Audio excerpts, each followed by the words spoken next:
Hello everybody, do you want to hear something crazy?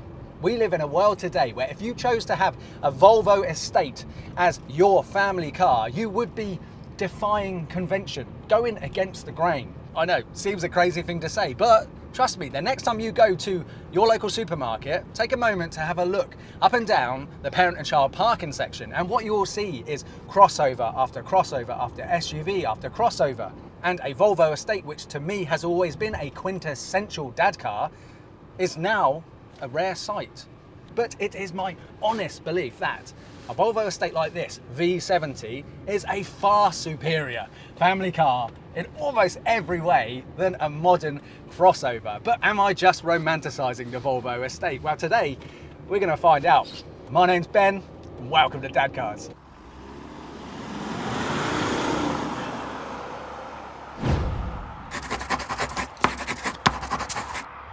Hello everybody and welcome back to the channel. So today we're driving this Volvo V70 SE Luxe D5 with its 2.4 litre diesel turbocharged engine, which produces a little over 200 horsepower, which apparently can propel this, I think, 1750 kilogram estate from 0 to 60 in around 7.5 seconds, which is, you know, those are good numbers, and we're going to check that out in a moment. But I must admit, if I went on Mastermind, Volvos wouldn't be my brand of choice.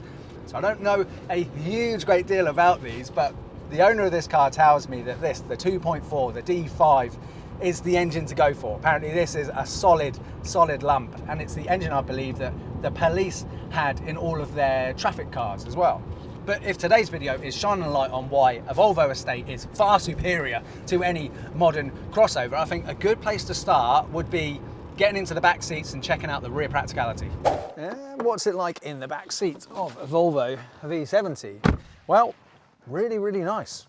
Leg room is pretty decent. Headroom as well. If I sit right back with my long torso, I'm 5'11", my head does not touch the roofline. I'm a massive fan of a light interior, particularly a light roofline, because it just makes it feel like there's so much more space in the back here for your rear occupants. And whilst you might think a cream interior would be a nightmare with children, it won't be, because this is leather and it's not perforated.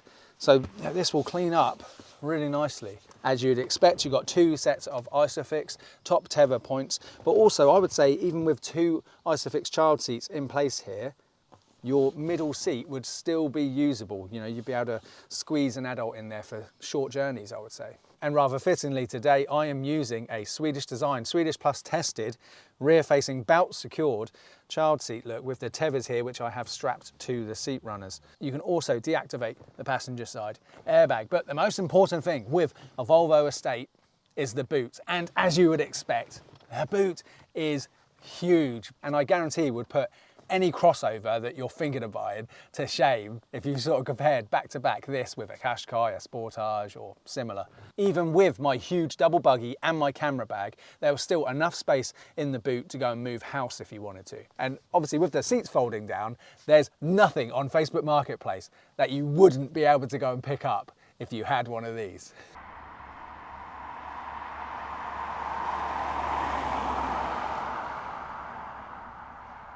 Now, what do we think of the looks of this car? So this is a 2011, so I believe a pre-facelift car. And to my eye, I think these cars look every bit of their age externally. Now, that's not necessarily a criticism, but this isn't a car that you could put a private plate on it and then, mask the fact that it's 13 years old. But surely nobody buys a Volvo estate to try and, impress the Joneses. Like I said at the start of this video, I can imagine if you are using one of these as your family car, friends and family who perhaps aren't petrol heads, they might not understand why you would want to be driving around in this old granddad car. But I think my only legitimate criticism about the way this car looks is the fact that that rearmost window, the window that's in line with the boot, isn't the largest side window. For me, a proper Volvo estate, that rear window is by far the biggest one. That's what I love about the earlier Volvo estates that came before this. But the paint in this car is wonderful. Honestly, the sun was hitting it when we were taking the B-roll shots earlier on, and you could see the flecks twinkling away, and it was almost Aston Martin like. And hold on to that thought, because there's going to be some more Aston Martin comparisons coming up. But I think in summary, for the looks, I think the best thing about how these V70s look is that they really are the ultimate understated car. They attract no attention whatsoever, and that is actually, in a lot of applications, you know, as a family car, I can see that being a real positive. I must admit, earlier on when we were doing the drive-bys, you know, I'm used to obviously really loud cars that are very striking looking as well that we review on the channel. And there was a couple of times when I was daydreaming and I wasn't ready to click record as this car was driving past. And I even started filming some other poor lady's Volvo as she was driving past at one point as well.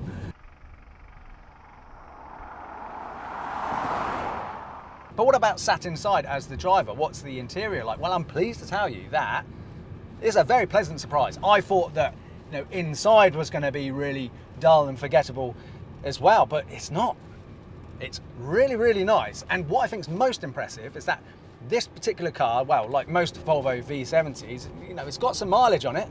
You know, this currently sits on, well, it's just about to hit 167,000 miles, but you would not know that sat inside here. The way that this interior looks fresh and has held up really, really well. If you told me that this car had 100,000 less miles on it, you know, it was 66,000 miles, I would believe you.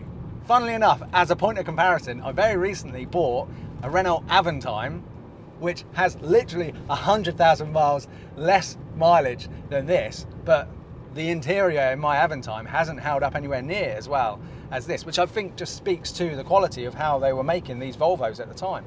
And it's got one of my favourite features. It's got a fold-away screen, and it's the same fold-away screen that you'll get in the V8 platform Aston Martins as well. You also get an Aston Martin startup sequence as well. Instead of having a crystal topped key, you've got here this plastic key, but it pushes into the dash much like an Aston, and then you press the start and stop button there. And this steering wheel is absolutely glorious as well. You know, nice tight leather, perfect sort of width and size. Yes, look, honestly, to my hands, this steering wheel fits perfectly. And let me check, yes, I can put my elbow comfortably on the door card there and adopt the wafting cruise position. Ah, yes, I can soak up some miles in this.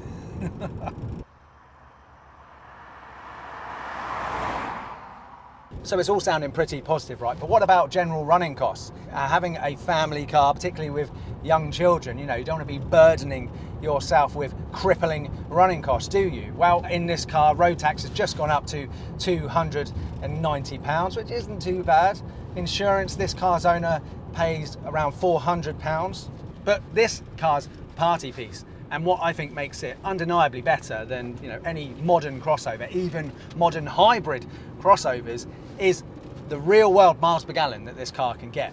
The worst you're going to see in the worst driving conditions, you know, round city, is like low 30s. And on a run, you can get over 50 miles per gallon. I mean, this car's owner, on his way down to bring this to me today, he drove 4 hours. Thank you so much, Simon, you're a legend bringing this down to me. But he said he was seeing on the trip computer in front of him 55 miles per gallon. In fact, Simon tells me that he's calculated it before, and because he does do a long commute to work, he does about 60-mile commute to work, you know, he averages, with all of his mixed driving, around 50 miles per gallon. And honestly, despite what the manufacturers say, you could go and buy a brand new hybrid crossover, and I bet in the real world you won't see over 45 miles per gallon. I can't see servicing costs being too unreasonable with these either. I mean, if you go to Volvo themselves, you know, a minor service probably costs you about 300 quid, a major about 500 pounds. And so all sounds fantastic, doesn't it? But what if I also told you that you could buy one of these outright for the down payment on a new crossover? It's possible. I mean, this car's owner paid less than £5,000 for this car. I searched on Auto Trader this morning, and there is another D5 up for sale on Auto Trader, asking price of £5,000. And again, I mean, the mileage is higher. But if that is the sort of money that you've got to spend on one of these cars, I think you will need to be patient, because there's a lot more cars that are available for sale at the moment that are, you know, much higher than £5,000, loads around £10,000. So it does seem that I'm not breaking any news here. I think people know just how good these cars are.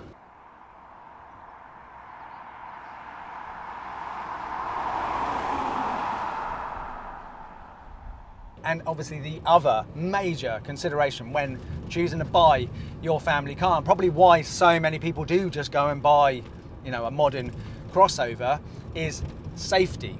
But to anybody using safety as their justification for going and getting a crossover on finance, y'all must have forgot that Volvo invented car safety.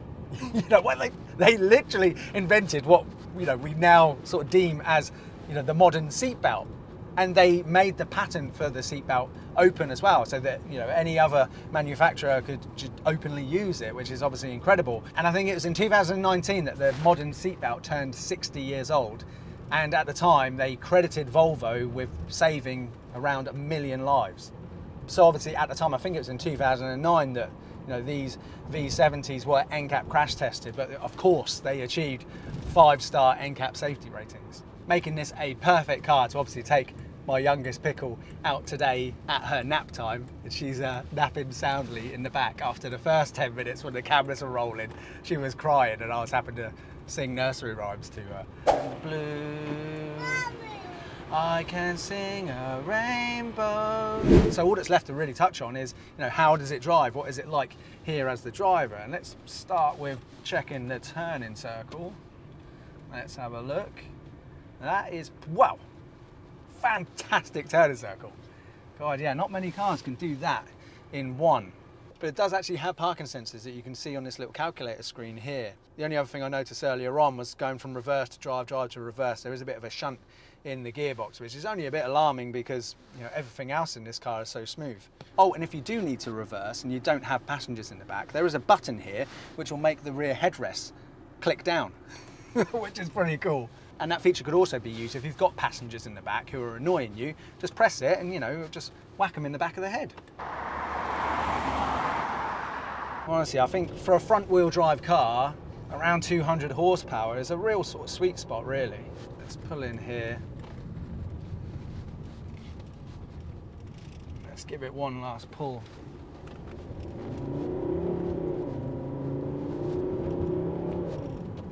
When you floor it, that 5-cylinder for a diesel makes a nice sound.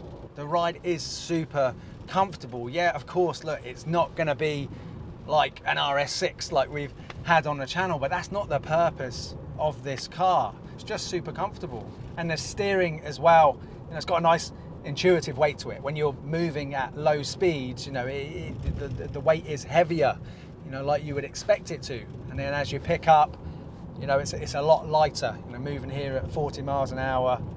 But honestly, all in all, you've got that power there when you want it, you've got the comfort, and it is a genuinely satisfying car just to waft around in. You know, this really is a car that you could put moon miles on and arrive at your destination feeling nice and chilled and rested.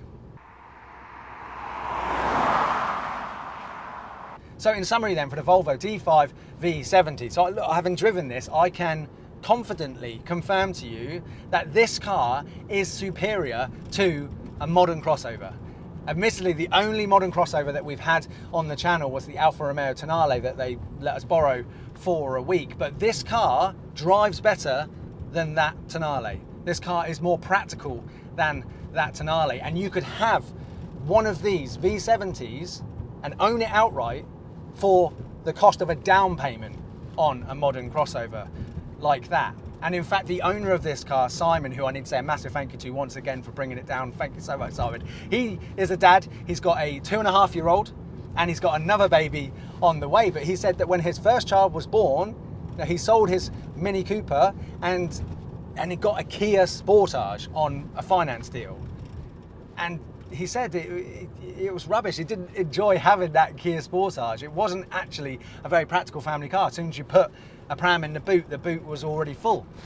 So look, I've been saying this in this video, but I've also been saying it before. You know, a crossover isn't a great family car. You'd be far better off, you know, buying yourself something like this. And Simon confirms, and he says as well that, you know, this car does put a smile on his face. So look, it's just really wonderful to see that, you know, if you genuinely need something which is just practical, you do a long commute, you don't need to go and get something new on finance just because you've got the young children, and that's what everybody else does. get yourself a Volvo V70 and live the practical, real world Dadcars dream for less than £5,000. If you're new to the channel, please hit the subscribe button and watch this video. Check it out, and I'll see you on the next one. Bye bye.